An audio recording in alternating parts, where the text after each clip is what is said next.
El huracán Beryl se acerca a Puerto Rico y el gobernador declara estado de emergencia. Hola amigos, visiblemente nervioso el gobernador de Puerto Rico declara el estado de emergencia y decreta el cierre del gobierno y escuelas para el día lunes. Aquí les muestro el video donde dice los preparativos que se llevan a cabo en espera del fenómeno climático, huracán Beryl. Fuerza Puerto Rico, esta tormenta no te alcanzará. Esto ciertamente en la posición de vulnerabilidad que está Puerto Rico, pues las alertas que hicimos ayer se sostienen y nos reiteramos en ellas. Si usted es una de las 60,000 personas que tiene un hogar con un Blue Roof, es importante buscar hospedaje o refugios, ya bien sea con familiares o en algunos de los refugios que pueda abrir el gobierno. Si usted vive en uno de los 10,000 hogares que se han arreglado pero que tienen techos de zinc en este momento, la recomendación es la misma, inclusive que puedan documentar cómo ha quedado el hogar para que se pueda restaurar después. Así que ante esa realidad y ante la expectativa de que sea ya domingo por la noche que estemos empezando a sentir los embates de esta tormenta o de este huracán, y probablemente durante el resto del lunes se sienta la potencia del mismo.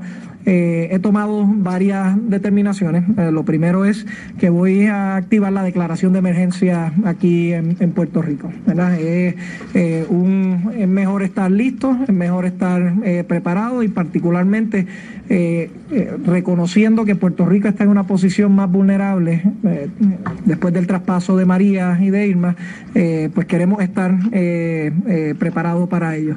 En segundo lugar, he llamado para que se suspenda el trabajo el lunes en el gobierno y de la misma forma las actividades que se están llevando a cabo en las escuelas, entiéndase campamentos y otros componentes, también continúen de la misma forma, y alertamos de nuevo a lo que puede estar ocurriendo, independientemente de si esto termina siendo algo tan más liviano como unas ondas. Va a haber mucha lluvia, van a haber inundaciones y nos tenemos que preparar, pero 72 horas antes de posible impacto es importante que tengamos todos los preparativos listo. Hay una serie de anuncios que también me gustaría hacer. En primer lugar, la secretaria de Familia va a autorizar que los próximos recipientes de los dígitos 3, 4 y 5, recipientes del PAN, se les va a dar un adelanto a ellos, y estamos buscando con el gobierno federal otras alternativas que tal vez puedan impactar al resto de los recipientes. Con energía eléctrica la posición sigue igual, alertando a que nuestro sistema está en una posición de mayor vulnerabilidad, pero que estamos en una posición a responder con mayor rapidez y con mayor fortaleza posterior al traspaso. En términos de salud, ya se ha trabajado y se ha contabilizado la necesidad dentro de los hospitales del Departamento de Salud. Para mañana vamos a tener una bitácora de los